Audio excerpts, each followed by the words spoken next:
Good afternoon, everybody. This is Vic Sharma. Just wanted to talk to you today a little bit about pizza.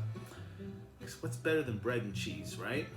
Not a lot of things are better than bread and cheese. So, as I think about that statement, I think about many years ago, a good friend of mine in Toronto, Enzo, was postulating at the clear end of an evening of food and drink, probably a bit heavy on the drink, and nonetheless, some friends within that group still ponder Enzo's postulation. And it kind of went something like this. Hey guys, what's better than bread and cheese? And everybody kind of stopped, but no one stopped talking about it. I love all kinds of food, but when I think about the epitome of bread and cheese, I think about pizza. Hands down, probably my favorite food in the world. And while there are many arguments and discussions about this food, which has been adopted, bastardized, and otherwise maligned, I always like to go back, as my friend Mike in Toronto does, to the epitome of the pie, which is the margherita. In some cases, the marinara as well. VPN stands for Verace Pizza Napolitana, and which contains some DOP ingredients and obligates the maker to follow some processes as well. So let's talk about those. So the first one is flour. Flour needs to be doppio zero, which is, I believe, the finest ground or grain of flour in Italy. It's like powder almost. The tomatoes, I didn't know this, they can be fresh. They just have to be San Marzano, from Salerno, from Corbara, or even from Napoli. There's a type of grape tomato from Napoli that can be used as well. What's important is they have to be near Mount Vesuvio. They have to have the volcanic soil. If they're canned, they need to be peeled, Sarnese Nocerino, which are from Salerno. And again, these are DOP tomatoes, so no messing around. Lastly, I didn't know this, a Roma tomato can also be used to make VPN pizza. Cheese, it's simple. It's either mozzarella, di bufala, or fior di latte, both which are DOP.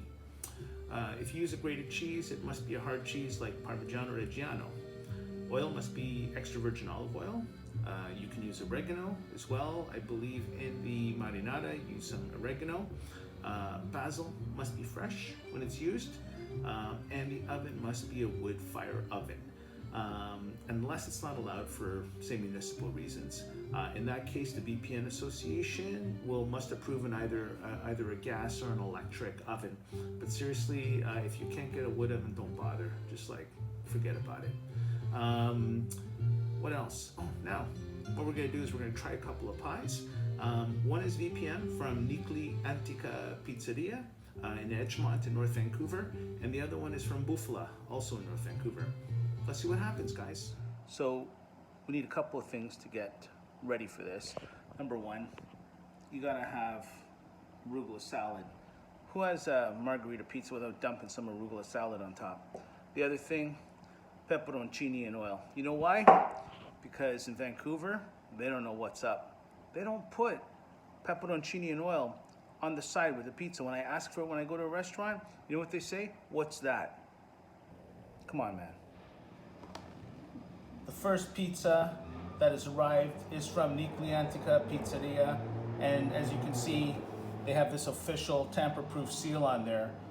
That's gonna make all the difference. We're gonna find out how good this is in a second. So now the seal is cracked, and look at that pie. So you know what they did? They did exactly what I was gonna do. They put the arugula right on top of the margherita pizza. Crust looks nice. It's feels a little oh, you know what? Pie is cold. All right, let's see. We're gonna dig in a second. All right, for those of you who know me, you know, like I do it the New York style. I like to fold my pie in half and then kind of go from there. So let's give this a shot.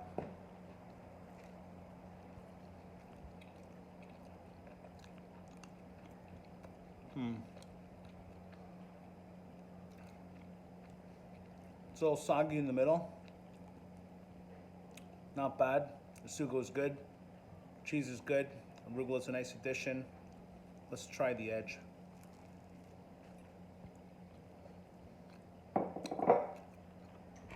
Nice on the edge.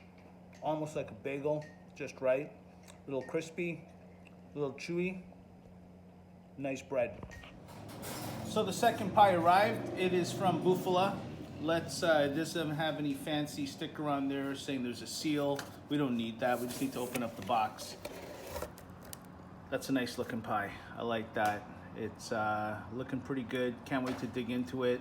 Less burning on the edges than the other one, which is a sign of a VPN pie, even though this one isn't. Let's see what happens. So right off the bat, big difference I can tell with this one. No soggy crust in the middle. Holy shit. Now we're talking. Now we're talking. This thing's good. Wow. Cheese just perfect on there. The tomatoes just right. Everything, the what do you call it? The crust. I'm digging this. So that's a wrap. I'd have to say that I went with the non-VPN pizza as my favorite. Nicli was good. There's a lot of good points about it, but just the one little thing was it's two little things. One was it was way too soggy in the center. Number two, there was definitely hard cheese added to the pizza from Bufula. You could taste that they had mixed some Parmigiano in there. It was just right. The crust was just right. Everything was just right about it. So my vote goes to Bufula. Again, Nicli, good pizza, but VPN, I don't know. And I gotta say, in Toronto, consistently my favorite pizzas are non-VPN pizza. I'd probably say that Tironi in Toronto makes the most consistent pizza amongst all of their locations. And Via Mercanti, the guy Romolo, he's right off the boat from Napoli, probably about 10, 11, 12 years ago. He doesn't need a VPN, he is VPN. So in Toronto, I say go to Tironi, I say go to Via Mercanti if you want a good pie. In Vancouver, so far, it's Di Beppe. Bufula did a great job. Need to try a couple more. Going to be doing some more pizza investigations over the next couple of months. Here we are, folks. It's a pizza. I don't know what you want to call it, but it's a pizza something. We're gonna keep doing it. Okay, ciao for now.